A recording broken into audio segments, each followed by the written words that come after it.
आज हम पढ़ेंगे एनसीईआरटी क्लास 9 के चैप्टर। तो एक चैप्टर में पढ़ेंगे हम चैप्टर नंबर 1 में हमारे आसपास के पदार्थ। तो इसको हमने नोट्स बना लिया है जो मैं पढ़ूंगी और आपसे शेयर करूंगी। ये आपके भी काम में आएंगे। तो आइए पढ़ते हैं।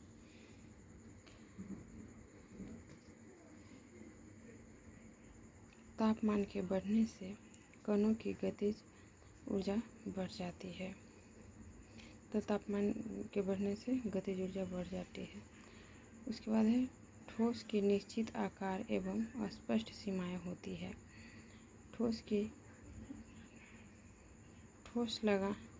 बल लगाने पर ठोस टूट सकते हैं लेकिन आकार नहीं बदलता। इसका आयतन स्थिर रहता है। उसके बाद है द्रव। इसका आयतन निश्चित होता है। इसमें विसरण का गुण होता है। ठोसों की अपेक्षा द्रवों में विसरण की दर अधिक होती है। उसके बाद है विसरण की दर गैस में सर्वाधिक होती है। और बल्ब का गलनांक, तो इसको संगलन बिंदु, इसको गलनांक भी बोलते हैं। अपने समझने के लिए लिख लिया है कि कन्फ्यूजन ना हो। गलनांक बिंदु, बर्फ का गलनांक बिंदु 273.16 किलो केल्विन होता है। गैस प्लाज्मा की अवस्था में उसका कण आयनीकृत गैस के रूप में होता है। गैस, ठीक है। आगे है पदार्थ की पांचवी अवस्था कौन है?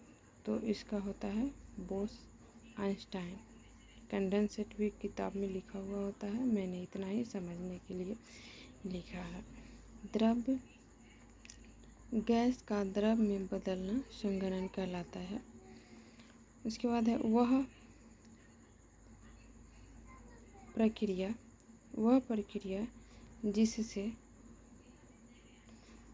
जिससे इत्र की गंध वायु में चारों ओर फैल जाता है, किसके कारण? विसरण के कारण। उसके बाद है कोलाइडी विलयन विषमांगी मिश्रण है। टिंडल प्रभाव किस कारण होता है? टिंडल प्रभाव किस कारण? प्रकाश के प्रकीर्णन के कारण टिंडल प्रभाव होता है। गैस में फैला द्रव का उदाहरण है कोहरा। उसके बाद है ठोस में फैला हुआ द्रव, जेली। इसका उदाहरण है जेली। गैस में फैला हुआ द्रव का उदाहरण है कोहरा। और ठोस में फैला हुआ द्रव का उदाहरण है जेली। इसके बाद है रंग वाले घटक को नीले अथवा काले रंग की स्याही से पृथक किया जा सकता है। किस विधि द्वारा? सरल आसवन विधि द्वारा।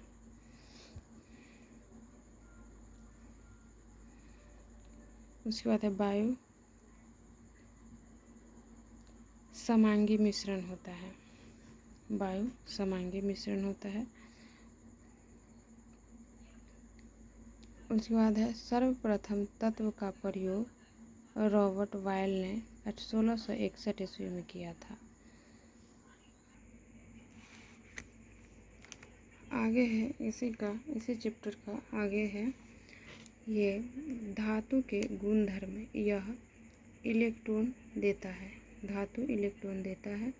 इसमें ध्वनि उत्पन्न होता है। यह चमकीली होती है और चादरों ढाला जा सकता है। चादरों ढाला मतलब इसकी चादरें, मतलब छोटी परत, पतली परत ढाला जा सकता है। इसे तार के रूप में खींचा जा सकता है। उसके बाद है बोरॉन, सिलिकॉन आदि धातु है। ये एग्जाम्पल हुए।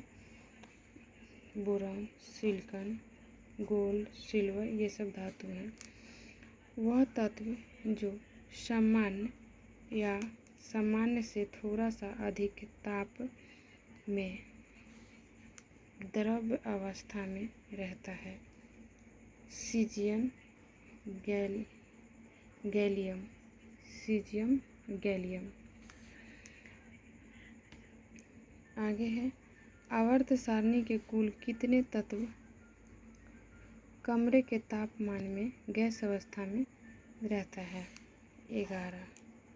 ये क्या है? ये 11 कौन कौन है हम आगे डिटेल में जब पढ़ेंगे तो हम बताएंगे।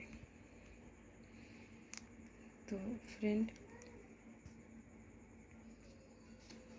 ये जो हमने एनसीईआरटी के क्लास 9 के चैप्टर 1 जो देखे, ये बीपीएससी जो TRE 4 का एग्ज़ाम है टीचर का, उसमें बहुत इम्पोर्टेंट है, या किसी भी एग्ज़ाम के लिए ये इम्पोर्टेंट हो सकता है, क्योंकि ये एनसीईआरटी है। ये मैंने डिटेल में नहीं बताया है, जैसे जैसे मैंने नोट बनाया वैसे वैसे मैंने आपको पढ़ के बताया है।